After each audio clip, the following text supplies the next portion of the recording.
Hi everyone, welcome to CF Benchmarks Index Bytes. I'm Thomas Erdösi, Head of Product. And hi, I'm James Flamant, Senior Product Manager.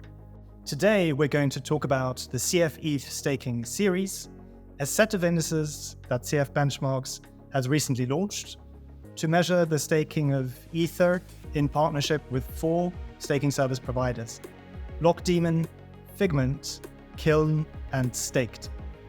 Okay, so let's start off by running through the indices in the series, which of course, first and foremost, we have the flagship product of the series, the CF ETH Staking Reward Rate.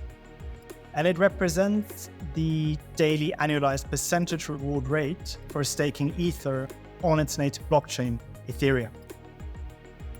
Then, secondly, we have launched the CF ETH Staking Return Index, the ESRI as we call it.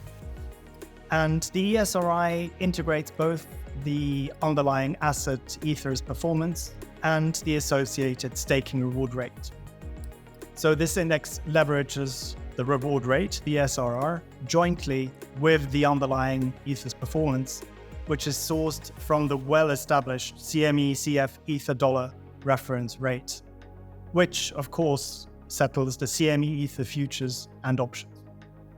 And the third index type within the series are the CF ETH Staking Return Index Blends, which considers the performance of the underlying asset ETH and the compounding staking reward rate.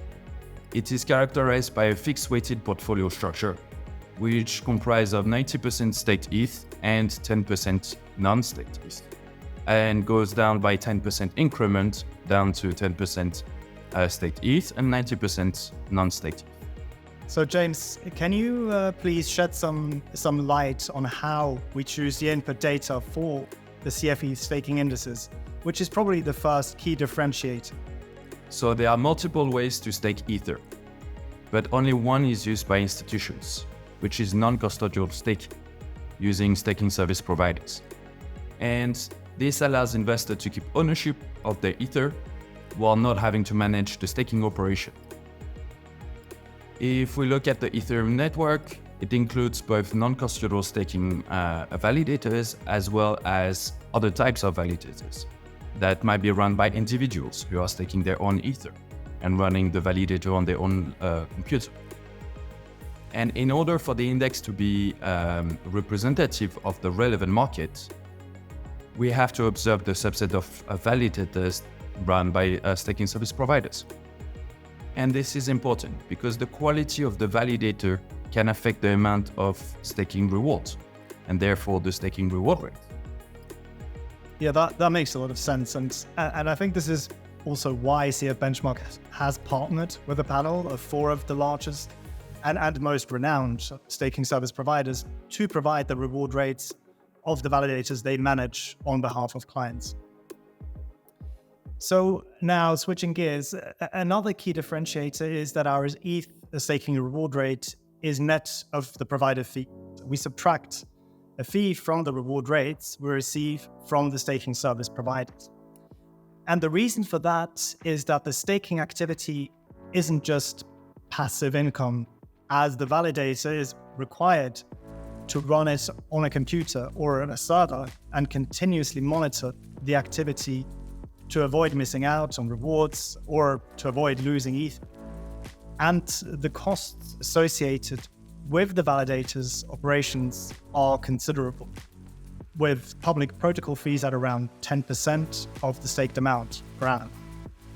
That's very true. And for the index to fulfill the replicability criteria, the index reward rate requires to be net of fee. And this adds value to the end investor, as the reward rate published by CF Benchmarks represents what the investor can expect at the end. Another interesting key feature is the MEV. So within the staking activity on Ethereum, validators propose blocks, tests, do attestation, are part of the syncing committee, and there is also that MEV, the maximum extractable value, which can be associated with tips received by block proposers, which are validators for passing a transaction ahead on another one.